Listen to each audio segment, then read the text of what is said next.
اساسش عشق است، محبت است.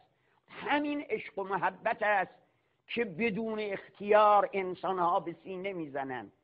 همین عشق و محبت است که بدون اختیار انسانها قمه میزنند.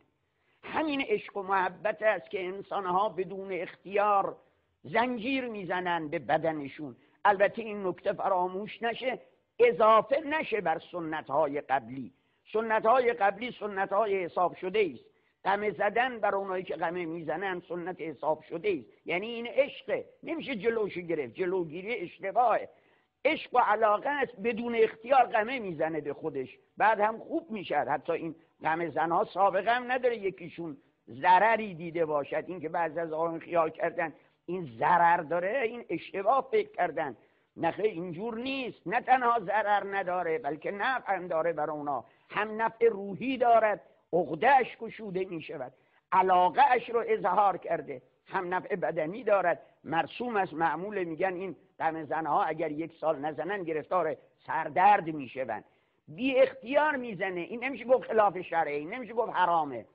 و لذا امام امت بزرگترین فقیه عصر نفرمود که این حرامه، فرمود حالا در یه شرایطی اگر نزنید بهتر است، در یه شرایط خاصی. ولی بنده نظرم اینه نه خیر، این اصلا بدون اختیاره و باید این سنت ها بمونه. مثلا در همین قمه زدن این تاریخ دارد. این که نمیشه گفت ما بگیم قمه نزنید. قمه زدن یه تاریخ دارد. در حادثه کربلا وقتی حضرت زینب علیها سلام الله میرسه توی بازار کوفه و سر بریده رو میبیند، فنتحت رأسها به مقدم المحمل، سرشو به چوبه محمل زد، خون جاری شد. این سرشو به چوبه محمل زد نه یعنی با توجه سرشو به چوبه محمل زد. نمیشه که آدم با توجه سرشو بزنه به چوبه محمل، این که درست نی. یعنی عشق و علاقه به برادری و به امام معصوم مثل ابی عبدالله اختیار رو از دستش گرفت، بنا کرد سرش رو بزند. سرش به چوبه محمل خورد و خون جاری شد. عین کاری که قمه زنا میکنه.